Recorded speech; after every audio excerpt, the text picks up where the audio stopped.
بابا سعدی رحمت اللہ علیہ نے بعض باتیں بڑی فکر انگیز لکھی ہیں. فرماتے ہیں ایک صوفی کو یہ ظلم تھا کہ میں بڑا نیک ہوں،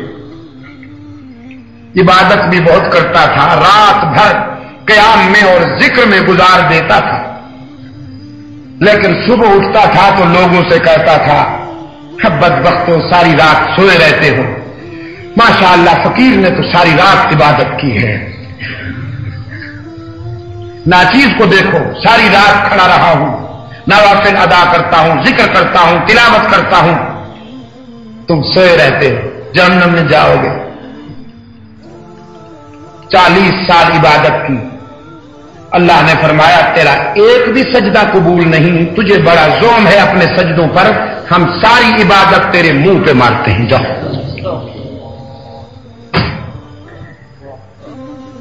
حضرت امام مالک رحمت اللہ علیہ ان کی سیرت میں ایک بات ملتی ہے کہ آرزو تھی کبھی بیت اللہ کا اس طرح طواف کروں کہ میرے سوا کوئی نہ ہو، اکیلا بیت اللہ کا طواف کروں، پھر اللہ سے کہوں گا آج اگر یہ ناچیز بندہ تیرا نہ ہوتا تو تیرے گھر کا طواف کرنے والا ہی کوئی نہیں تھا. یہ پیار کی باتیں ہیں، امام مالک جیسے لوگ کر سکتے ہیں. فرماتے ہیں موقع کی تلاش میں تھا، پھر رات کو جب بھی پہنچا طواف کرنے والے موجود، دن کو شدید گرمی پہنچا تو طواف کرنے والے موجود. ایک دن شدید طوفان آیا، اولے پڑے. میں نے سمجھا آج اس طوفان میں کون آ سکتا ہے، بڑا اچھا موقع ہے. بیت اللہ میں تشریف لائے، دیکھا کہ اولاد آدم میں سے تو کوئی نہیں تھا، آدمی تو کوئی نہیں تھا.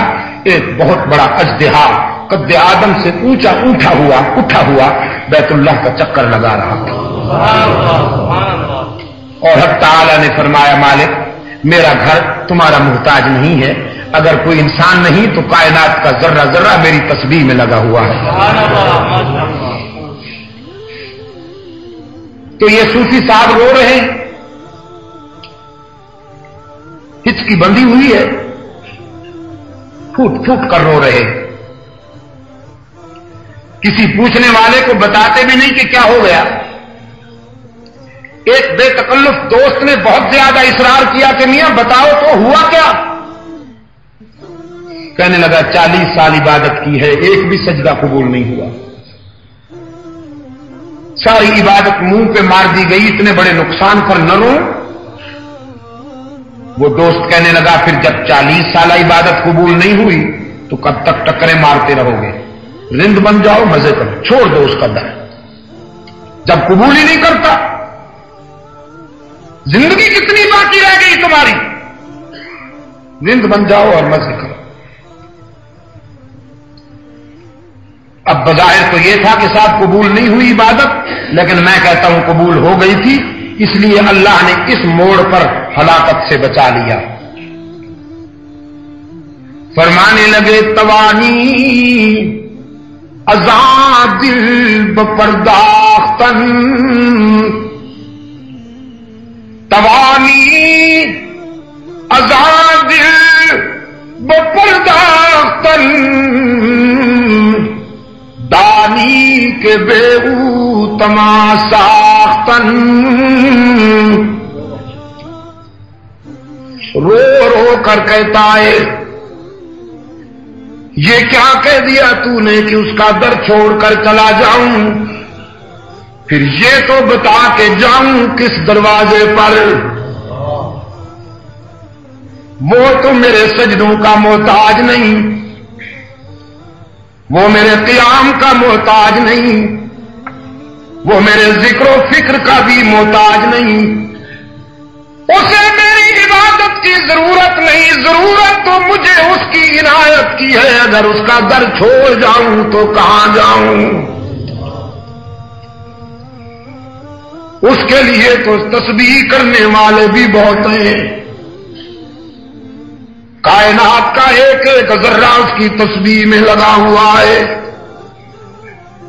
بوقت سحور آنسو بہانے والوں کی بھی کمی نہیں،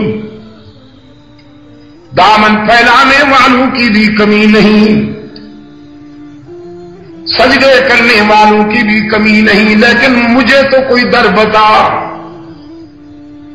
نہیں ایسا نہیں ہوگا۔ یہ محبوب بھی ایسا ہے کہ خوش ہو یا ناراض، لیکن اس کا در نہیں چھوڑا جا سکتا۔ سارا دن روتا رہا، رات آئی، پھر آنسو کی برسات میں اللہ کے در پہ جھک گیا اور کہتا ہے تنگ دستی کے جو عالم میں گھبراتا ہوں، پر درے غیر پہ جاتے ہوئے شرماتا ہوں، ہاتھ پھیلانے میں محتاج کو غیرت کے العالمین،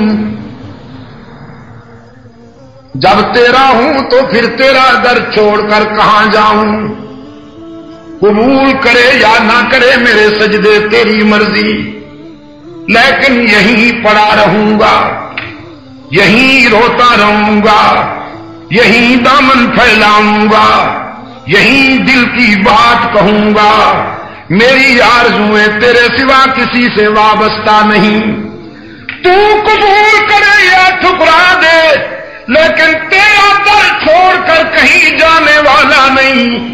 اللہ کی رحمت بھی جوش میں آ گئی، فرمایا قبولست گرچہ ہنر نیستت، قبولست گرچہ ہنر نیستت،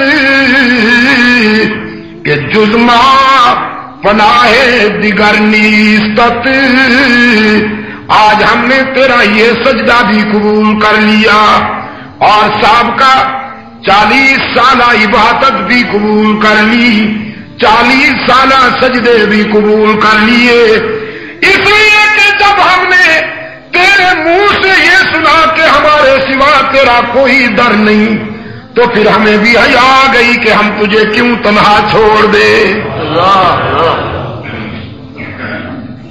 مگر کوئی آئے تو صحیح اس در پہ، اشک تو بہائے، ذرا آنسو تو بہائے، ذرا ذرا سے نقصان پر ہم رو دیتے ہیں، مالی نقصان پر رو دیتے ہیں، آلی نقصان پر رو دیتے ہیں، لیکن عاقبت کے نقصان پر ہمیں رونا نہیں آتا، اللہ سے مانگنا نہیں آتا۔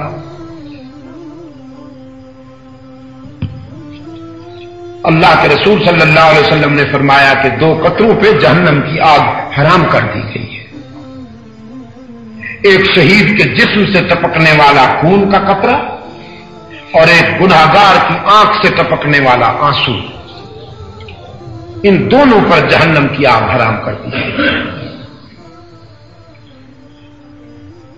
میں اس لیے اپنے دوستوں سے عرض کیا کرتا ہوں کہ رات کا تھوڑا سا حصہ اس کے لیے مخصوص کر لیجئے، جب سر گھر والے سو رہے ہوں اس وقت اٹھ کر مصلے پہ جھک جایا کیجئے اور اس سے ذرا باتیں کیا کیجئے،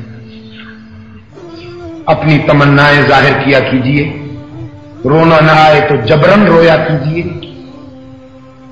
جس طرح بچہ حجت میں اپنے باپ سے لپٹ لپٹ کر مانگتا ہے، آپ بھی اپنے اللہ سے لپٹ لپٹ کر مانگا کیجئے، پھر دیکھیے زندگی میں کیسی بہاریں آتی ہیں۔